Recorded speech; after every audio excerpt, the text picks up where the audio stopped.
अच्छा, अब हम इस चीज के ऊपर क्रिटिकल एनालिसिस करते हैं, मतलब कि अब इसका होगा क्या, फर्दर क्या होना है, क्या ये सिचुएशन इसी तरह रहेगी, क्या दुनिया के अंदर वाकई कोई थर्ड वर्ल्ड वार का खतरा है। तो गाइस अगर देखा जाए तो काइनेटिक एंगेजमेंट जो है वो अनलाइकली टू हैपन, मतलब कि दोनों फ्री कैन आपस में डायरेक्ट तो लड़ाई कभी भी नहीं लड़ेंगे। दोनों जानते हैं कि दोनों न्यूक्लियर पावर्स हैं, दोनों बहुत बड़ी इकोनॉमीज हैं, और अगर फॉर एग्जांपल यूएस इस भूल में है कि उसने यूएसएसआर को शिकस्त दे दी थी तो वो चाइना को भी दे देगा, तो ये एक उसकी बहुत बड़ी गलतफहमी होगी। Because USSR was not an economic power in during the cold war. However China is a leading economy in the world, और वो यूएस को almost in purchasing power parity में सरपास भी कर चुका है। ठीक है, और मुझे वैसे भी ये एक मेरी पर्सनल ओपिनियन है कि काइनेटिक एंगेजमेंट जो है वो बहुत ही मुश्किल है कि वो इन दोनों की आपस में डायरेक्टली हो। क्यों? बिकॉज जो मेरा एक्सपीरियंस है वो ये है कि शी जिनपिंग वो भी काफ़ी एक्सपर्ट और बहुत ही विजनरी लीडर हैं, और बाइडन भी बहुत एक्सपर्ट हैं पॉलिटिक्स में।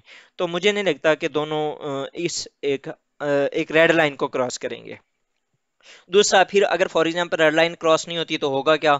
Blame game, warning signals will be the major focus of both nations. ठीक है, और हो सकता है कि यूक्रेन टाइप वाली सिचुएशन भी हो। किस तरह के यूएस ताइवान चाइना को प्रोवोक करता रहे इसी तरह, और चाइना आखिर में अपनी एक लिमिट क्रॉस कर जाए, जिस तरह पुतिन ने किया था। चाइना ने यूएस ने प्रोवोक किया रशिया को, और रशिया ने अटैक कर दिया। अब रशिया फंस चुका है, वो अब पीछे से यूएस और वेस्टर्न पावर्स यूक्रेन को हेल्प करती जा रही हैं, और रशिया अपने सोल्जर्स मरवाता जा रहा है। ओवरऑल यूक्रेन का नुकसान तो ज़्यादा हो रहा है, लेकिन बहरहाल एक प्रॉक्सी वार वो has been going since the last 6 month. तो सेम कंडीशन ताइवान में भी हो सकती है। तीसरा जो एक बड़ा इशू होगा वो ये होगा कि ट्रस्ट डेफिसिट। दुनिया के अंदर पहले ही बहुत ज़्यादा मिसट्रस्ट था, अगर आप देखें China India, Russia Ukraine, overall Indo Pacific के अंदर बहुत हीट अप हो रहा है।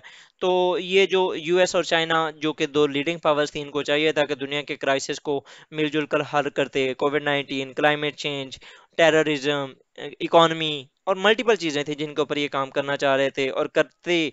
लेकिन अब ये जो क्राइसिस हुआ है इससे may be the situations will be going away from the normal. तो आर्म रेस बहुत ज़्यादा अब इस रीजन में होगी। ऑलरेडी इंडिया बहुत ज़्यादा अपने बिल्डअप कर रहा है। चाइना खुद according to foreign affairs magazine, उसके एक आर्टिकल में लिखा हुआ था कि चाइना थ्राइस अपना हर साल बजट जो है वो डिफेंस बजट वो इंक्रीज करता जा रहा है to meet with the US. ठीक है, और इसके अलावा ताइवान के साथ उसने काफ़ी एक ताइपाई एक्ट के तहत यूएस ने इसको डिफेंस को बढ़ाने की कोशिश की थी। उसके अलावा ऑकस ऑलरेडी साइन हो चुका है। उसके अलावा फिलीपींस के साथ यूएस का एग्रीमेंट हो चुका है। उसके अलावा यूएस का इंडोनेशिया के साथ निगोशिएशन चल रही हैं।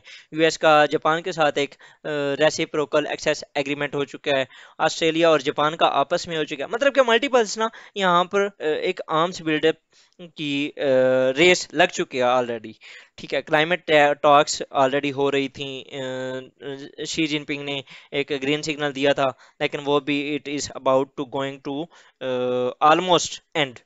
और रशिया सीनो कोलैबोरेशन जो कि ऑलरेडी पहले देखा जा रहा था एक नैरो लेंस से, अब वो बढ़ेगी। मतलब कि वो उनका अब एक कॉमन एनिमी जो है, enemy of enemy is friend. लेकिन ये खैर यहाँ पर तो नहीं कोट होती, लेकिन ये है कि ये दोनों ऑलरेडी पहले यूएस को अपना एक एनिमी कंसीडर कर चुके थे। अब इनके दरमियान जो कोलैबोरेशन है वो ज़्यादा होगी। जब पुतिन आया था लास्ट ईयर चाइना के अंदर, जब ओलंपिक्स हुए थे, तो उसने कहा था कि US and China, sorry USS, Russia and China have the relations beyond no limits. मतलब कि उनके ऐसे रिलेशंस हैं जिनकी कोई लिमिट्स नहीं है। तो वो जो सिचुएशन है वो is about to happen in the coming era. और last but not the least, world order is almost going to change with the passage of time. US को इस चीज़ को एक्सेप्ट करना पड़ेगा कि अब मल्टीपोलर वर्ल्ड है, और we have to discuss with other leaders to rule the world. In the end Pakistan का क्या स्टैंड था जी? पाकिस्तान के मिनिस्ट्री ऑफ फॉरेन अफेयर्स ने, आसिम साहब थे, उन्होंने जैसे ही इनका विजिट हुआ और उसके बाद जो मिलिट्री ड्रिल्स हुई, तो इनका रिएक्शन ये था कि Pakistan sides with the China. और ये एग्जैक्ट स्टेटमेंट तो नहीं है, एग्जैक्ट स्टेटमेंट आप इनके मिनिस्ट्री ऑफ फॉरेन अफेयर्स के हैंडल से, ट्विटर हैंडल से देख सकते हैं। लेकिन उनका बेसिक जो मोटो था वो यही था कि पाकिस्तान जो है वो चाइना की साइड पे है, और जो यूएस और चाइना को यूएन की रेजोल्यूशंस के मुताबिक और एक दूसरे के साथ कोऑपरेट करके चलना चाहिए। ठीक है, इम्प्लीकेशन फॉर पाकिस्तान क्या होगी? पाकिस्तान ने अभी कुछ ऐसा पहले जियो इकोनॉमिक एजेंडा के ऊपर बात की थी, वो चाहता था कि एक इंटरनेशनल कनेक्टिविटी हो, and CPEC will be the core behind this connectivity. वो काफ़ी सेटबैक देखेगा, क्योंकि चाइना की अभी कुछ अर्सा पहले एक रिपोर्ट आई है, वर्ल्ड बैंक की थी ऑलमोस्ट, जिसके मुताबिक चाइना का जो पाकिस्तान के अंदर CPEC के ऊपर जो इन्वेस्टमेंट थी वो 57% कम हुई है। और अगर फॉर एग्जांपल इस तरह के क्राइसिस होते हैं तो जाहिर बात है वो फर्दर कम होगी। और चाइना की रशिया के अंदर जो इन्वेस्टमेंट थी वो almost dried up to zero.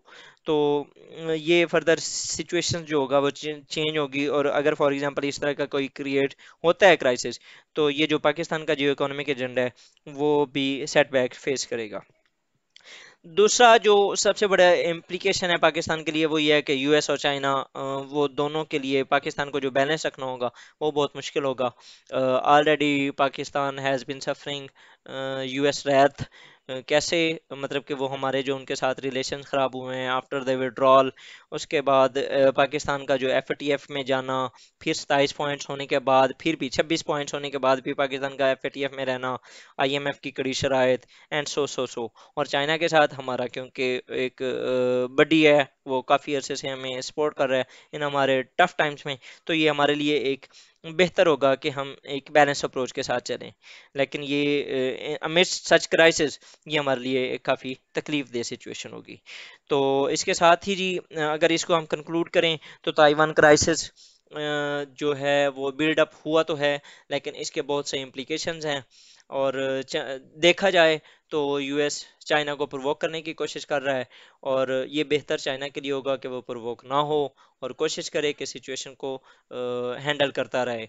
और यूएस और चाइना को मिल बैठकर बातचीत करनी होगी, ताकि इस दुनिया के अंदर इस तरह के जो क्राइसिस हैं उनका कोई